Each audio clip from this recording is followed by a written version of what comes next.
그래서 필드가 강해진다는 이 부분은 나중에 모스펫에서 굉장히 중요하게 다뤄질 겁니다. 그렇기 때문에 여러분들 E는 V over D 이 식 꼭 기억을 해주시길 바라겠습니다.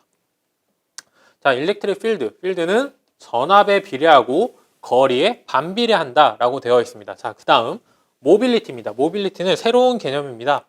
일렉트릭 필드 안에서 캐리어, 일렉트론즈와 홀이 움직이는 속도라고 되어 있습니다. 캐리어라고 했기 때문에 컨덕션 밴드의 일렉트론 그리고 밸런스 밴드의 홀이 되겠죠. 이게 이동하는 속도를 말합니다. 이동하는 속도 뮤 H, 뮤 E라고 나와 있는데 그 공식 나와 있는데 제가 예전에도 말씀드렸다시피 저는 암기를 별로 좋아하지 않습니다. 이 부분 굳이 외우실 필요 없습니다. 그냥 이 M, E, MH가 나타내는 게 이펙티브 매스, 그러니까 무게다, 일렉트론과 홀의 무게다라는 것 정도만 알고 계시면 됩니다. 더 이상은 언급하지 않고 넘어가겠습니다. 다만 모빌리티에 대해서 개념적으로 알고 있어야 되는 부분이 있기 때문에 다음 장에서 설명을 드리도록 하겠습니다. 자, 모빌리티는 원소가 갖는 고유한 값입니다. 각 원소 안에서 일렉트론과 홀이 이동하는 속도는 고유한 값을 갖고 있습니다. 다만 그 값에 영향을 미친 항목들이 이렇게 세 가지가 있습니다. 첫 번째, 포논 월 레티스 스캐터링입니다. 기본적으로 물질들은 결합 구조를 가지고 있습니다. 실리콘을 예를 들어서 말씀을 드려보면 실리콘은 이렇게 공유 결합으로 이루어져 있죠. 그리고 각 일렉트론이나 홀들은 이 사이를 이렇게 통과해서 지나가는 겁니다.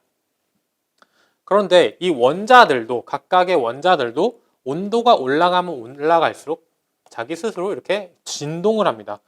제자리에서 계속 왔다 갔다 진동을 하게 되는 것이죠. 이 모든 원자들이 다 진동을 하게 되면 점점 진동폭이 커지면 커질수록 지나가던 일렉트론이나 홀들과 부딪힐 확률이 높아지게 되겠죠. 점점 많이 부딪힐 겁니다. 많이 부딪히면 많이 부딪힐수록 속도도 느려지게 되겠죠. 그렇기 때문에 온도가 올라가면 올라갈수록 레티스 스캐터링에 의해 모빌리티가 떨어지게 됩니다.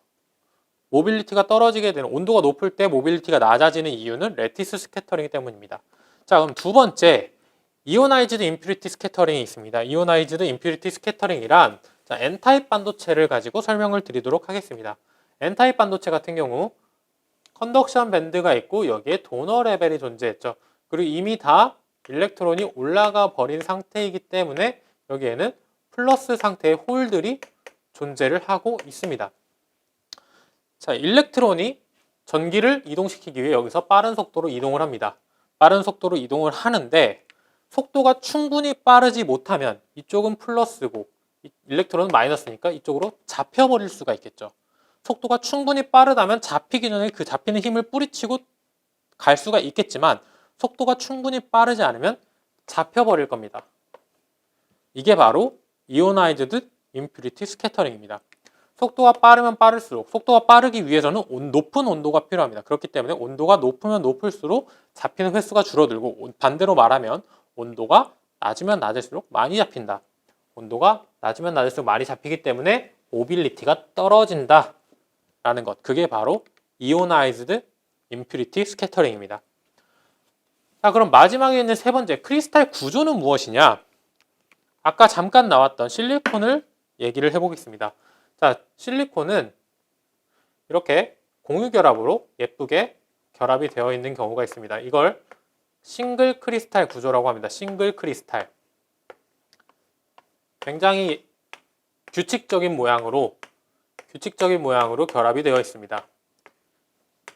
이게 바로 싱글 크리스탈이고, 이 싱글 크리스탈, 이 격자 구조가 무한대로 뻗어나가 있는 게 그게 바로 싱글 크리스탈입니다. 일렉트론이 여기로 지나가는데 일렬로 서 있으면 지나가는데 아무런 거침없이 쭉쭉쭉 지나갈 수가 있게 되겠죠. 지하철도 살펴보면 모든 사람들이 손잡이를 잡고 그 밑에만 서 있으면 사이로 지나가는데 아무런 문제도 없이 쉽게 통과할 수가 있습니다. 자, 그런데 이 구조 자체를 하나의 네모라고 쳤을 때, 이 구조를 하나의 네모라고 쳤을 때 모든 게 이렇게 네모가 되어 있는 게 아니라 네모가 있고 이 네모가 여기에도 이렇게 존재를 하고 있고 여기에 이렇게도 존재를 하고 있고 뭐 이런 식으로 계속 존재를 하고 있다 하나하나의 네모는 싱글 크리스탈이지만 여러 개의 네모가 있는 경우, 이거는 바로 폴리크리스탈이라고 합니다. 폴리크리스탈. 이 안에서, 네모 안에서 전자가 이동할 때는 굉장히 빠른 속도로 움직일 수 있지만 순간적으로 덜컥 걸려버리는 겁니다. 마치 도로를 달리다가 과속 방지턱을 한번 만난 것처럼. 이 경우는 그냥 고속도로를 달리는 것과 같다면 이 경우는 도로에 과속 방지턱이 있는 겁니다. 달리기로 따지자면 100m 달리기를 전력으로 트랙을 달리는 것과 허들을 달리는 것과 같다고 비교할 수 있겠네요. 그리고 세 번째가 바로 이런 세 번째는 싱글 크리스탈이나 폴리 크리스탈이 아니라 다른 구조 없이 자기 마음대로 그냥 존재를 하는 겁니다. 그냥 결합만 되어 있는 상태인 거죠.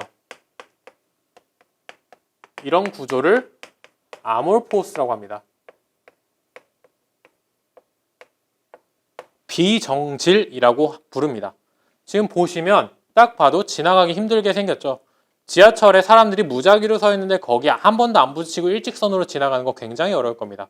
속도가 굉장히 느려지겠죠.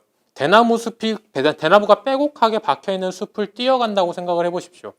이리저리 지그재그로 뛰어야 하기 때문에 속도가 느려질 수밖에 없습니다. 100m 트랙을 달리는 것보다. 그게 바로 싱글 크리스탈, 폴리 크리스탈, 아몰포스의 차이입니다. 그렇기 때문에 이런 격자 구조, 크리스탈 구조에 따라서 모빌리티가 바뀐다는 겁니다. 자, 이 모빌리티에 대한 개념 반드시 여러분들 기억을 해 주시길 바라겠습니다.